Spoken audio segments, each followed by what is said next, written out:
आजाद हो चुकी थी और 11 मई से 31 मई 1857 तक दिल्ली की क्रांति की खबर बिजली की तरह सारे देश में फैल गई।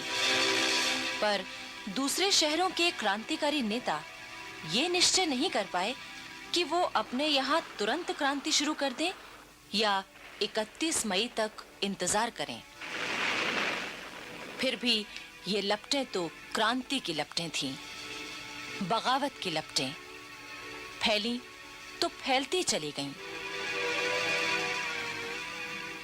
बुलंदशहर छावनी में 9 नंबर पलटन के सिपाहियों ने एक क्रांति के प्रचारक को पकड़ लिया। इस प्रचारक को पलटन के मुख्यालय अलीगढ़ लाया गया। अंग्रेज अफसरों ने उसे फांसी की सजा दी।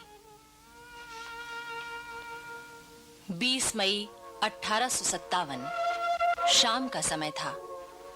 देशी सिपाहियों के सामने उस प्रचारक को फांसी पर लटका दिया गया। ये देखकर देशी सिपाहियों में क्रोध भड़क उठा। देखते क्या हो, ये शहीद देश की आजादी के लिए बलिदान हो गया और हम लोग खड़े खड़े तमाशा देख रहे हैं। अरे आगे बढ़ो और इन फिरंगियों का नाश कर दो। अंग्रेज डर के मारे कांप उठे। अगर तुम लोग अपनी जान बचाना चाहते हो तो फौरन अलीगढ़ छोड़ दो। और 20 मई की रात को ही अलीगढ़ अंग्रेजों से खाली हो गया। अलीगढ़ पर हरा झंडा फहराते हुए क्रांतिकारी सिपाही खजाना और गोला बारूद लेकर दिल्ली की ओर चल पड़े। फिर क्रांति की लपटें मैनपुरी होती हुई इटावा पहुंची। इटावा के कलेक्टर ह्यूम ने पुलिस और जनता के प्रतिनिधियों से मदद मांगी कि क्रांतिकारियों को दबाया जाए, पर उसे कोई जवाब नहीं मिला। अंत में इटावा में मौजूद अंग्रेज सिपाहियों ने क्रांतिकारियों को दबाने की कोशिश की और लड़ाई छिड़ गई। अंग्रेज सिपाहियों के साथ मजिस्ट्रेट मिस्टर डेनियल भी मारे गए। बचे हुए अंग्रेज किसी तरह जान बचाकर भागे। मिस्टर ह्यूम तो महिलाओं के वेश में भागे। अब बगावत की लपटें बरेली पहुंच गईं। यहां क्रांति की योजना बना रहे थे नवाब खान बहादुर खां।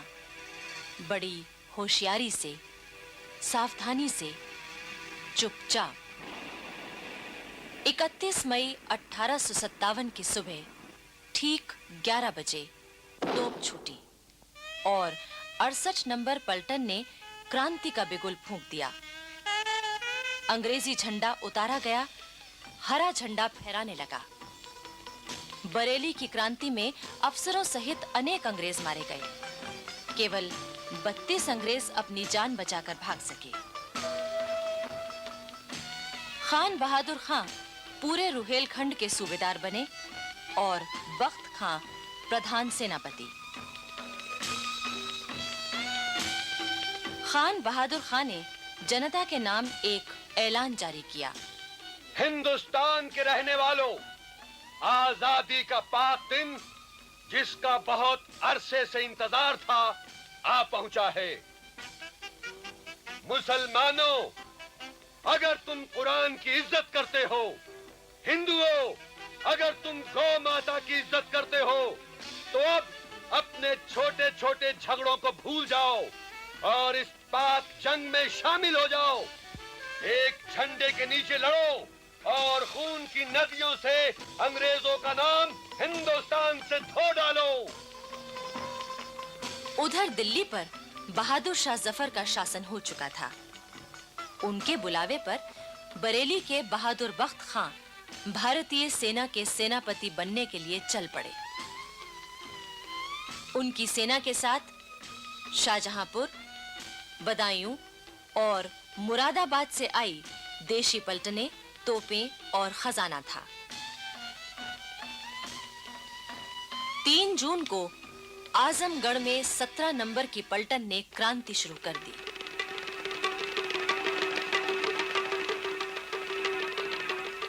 लेकिन उन्होंने अंग्रेजों को मारा नहीं, बल्कि उनके वहां से चले जाने का बंदोबस्त करके इमारतों, खजानों और गोला बारूद पर कब्जा कर लिया।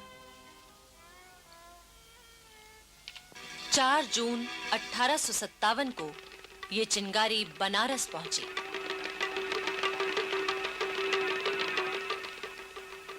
अंग्रेज अफसरों ने तय किया कि देशी सिपाहियों से उनके हथियार रखवा लिए जाएं। उन्हें परेड ग्राउंड बुलाया गया। अंग्रेज अफसरों ने जैसे ही देशी सिपाहियों को हथियार रखने का आदेश दिया कि इन सिपाहियों ने अंग्रेजों पर हमला बोल दिया।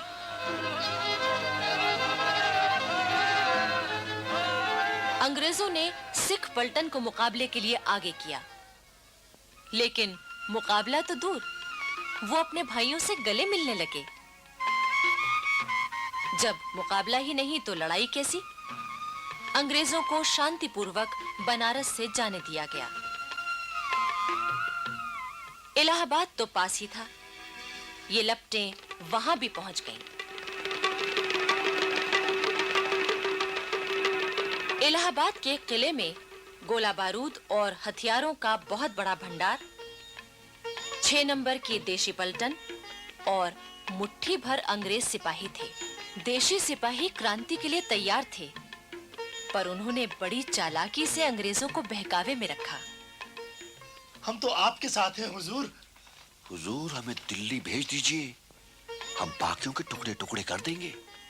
6 जून 1857 की सुबह एक बार फिर अंग्रेज अपनी तसल्ली के लिए देशी सिपाहियों से मिले। भरोसा कीजिए हुजूर। भरोसा तो कीजिए आप। भरोसा तो कीजिए ना हुजूर हम पर आप। उन्होंने बड़े स्नेह से अंग्रेजों को गले लगाया। उसी रात जब अंग्रेज खाना खा रहे थे कि अचानक बिगुल की आवाज गूंज उठी। अंग्रेज घबरा उठे। इस वक्त ये बिगुल की आवाज कैसी? बैरकों से सिपाही अपने हथियार लेकर निकल पड़े। चारों ओर भगदड़ मच गई। इलाहाबाद में क्रांति शुरू हो चुकी थी। बहुत से अंग्रेज मारे गए, उनके बंगले जल गए। 7 जून 1857 इलाहाबाद कोतवाली पर हरा झंडा फहराने लगा। शहर में हरे झंडे का जुलूस देखने लायक था। जनता में इतना उत्साह आ गया कि छोटे-छोटे बच्चे भी हरे झंडे का जुलूस निकालने लगे। क्रांतिकारियों ने कैदियों को जेल से मुक्त कर दिया। सरकारी खजाने पर भी उनका अधिकार हो गया। रेल और तार व्यवस्था ठप पड़ गई। रेलवे स्टेशन पर क्रांतिकारियों का पहरा था। इलाहाबाद के स्वाधीन होते ही आसपास के गांवों में भी हरा झंडा फहरा उठा। अंग्रेजों के बनाए जमींदार हटा दिए गए और उनकी जगह पुराने खानदानी जमींदार फिर आ गए। अंग्रेज इतिहासकार मानते हैं कि उस समय इलाहाबाद में कोई भी ऐसा न था जो उनके खिलाफ ना हो गया हो। बच्चे बच्चे में क्रांति की भावना जाग चुकी थी। लेकिन इलाहाबाद किले पर अभी तक क्रांतिकारियों का कब्जा न हो सका था, क्योंकि वहां मौजूद कुछ भारतीय सिपाही अंग्रेजों की मदद कर रहे थे। आखिर प्रमुख लोगों ने मिलकर मौलवी लियाकत अली को शासन का कामकाज संभालने के लिए इलाहाबाद का सूबेदार बनाया। मौलवी लियाकत अली बहुत नेक इंसान थे। सब लोग उनका बहुत आदर करते थे। मौलवी साहब ने खुसरो बाग को अपना केंद्र बनाया। वो दिल्ली के सम्राट बहादुर शाह जफर को वहां के हालात की खबर भेजते रहे